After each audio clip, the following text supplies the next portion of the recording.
Breaking news Musi నిర్మాణాలపై తెలంగాణ సర్కార్ కీలక ఉత్తర్వులు జారీ చేసింది. మూసీకి 50 మీటర్ల వరకు బఫర్ జోన్లో ఎలాంటి నిర్మాణాలు చేపడుతుందని స్పష్టం చేసింది. మూసీకి 100 మీటర్ల వరకు కొత్తగా ఎలాంటి అనుమతులు ఇవ్వొద్దని ప్రభుత్వం ఆదేశిస్తూ ఉత్తర్వులు జారీ చేసింది.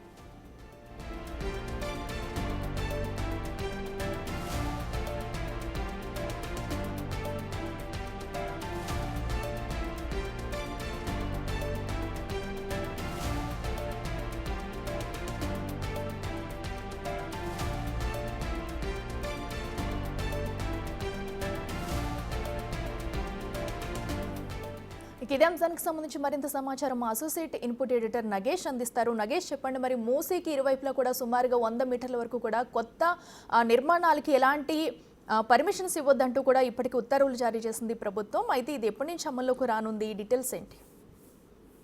జీఓఎంఎస్ నెంబర్ 128 ద్వారా ఎంఏయుడి డిపార్ట్మెంట్ ఈ జీవో జారీ చేసింది. మూసీకి 50 నుంచి 100 మీటర్ల వరకు ఎటువంటి నిర్మాణాలకు అనుమతులు ఇవ్వకూడదని చెప్పి ఈ జీవో సారాంశం. ఇందులో 4 సభ్యులతో కమిటీని ప్రభుత్వం ఏర్పాటు చేసింది. ఇందులో డిటిసిపి అధికారి ఒకరు, చీఫ్ సిటీ ప్లానర్ జిహెచ్ఎంసీ నుంచి, అలాగే డైరెక్టర్ ప్లానింగ్ హెచ్ఎండిఏ నుంచి, joint managing director Musi river front development నుంచి 4 అధికారులు ఉంటారు. ఇప్పటికే మూసీ రివర్ ఫ్రంట్ కు సంబంధించి తెలంగాణ ప్రభుత్వము మూసీ సుందరీకరణ చేస్తామని చెప్పి గతంలో ప్రకటించింది. ఇప్పటికే చాలా మంది మూసీ పక్కన ఉన్న ఎవరైతే ఇండ్లు ఉన్నాయో, మిగతా వ్యక్తులు ఉన్నారో వాళ్ళందరినీ కూడా తరలింపునకు ప్రత్యేక చర్యలు చేపట్టింది. వాళ్ళందరికీ ఇందిరమ్మ ఇండ్లు కావచ్చు, లేదంటే వాళ్ళకు ప్రత్యేకంగా వాళ్ళ పిల్లలకి స్కూల్లో జాయిన్ చేయడం కావచ్చు, ఆ వ్యవహారాలన్నీ ఇప్పుడు కూడా కొనసాగుతూనే ఉన్నాయి.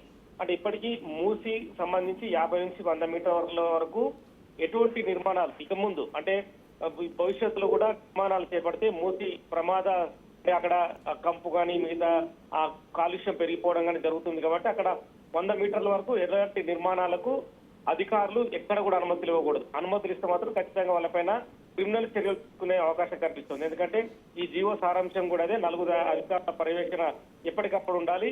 మూసీ ఎక్కడైతే స్టార్ట్ అవుతుందో స్టార్ట్ నుంచి ఎండ్ వరకు కూడా ఆ చుట్టుపక్కల నిర్మాణాలు చేపట్టిన ఎవరైనా అధికారులు డబ్బులు తీసుకొని లంచాలు తీసుకొని అనుమతులు ఇచ్చిన వాళ్ళపైన చర్యలు తీసుకోవాలని చెప్పి కూడా ఈ జీవో సారాంశం.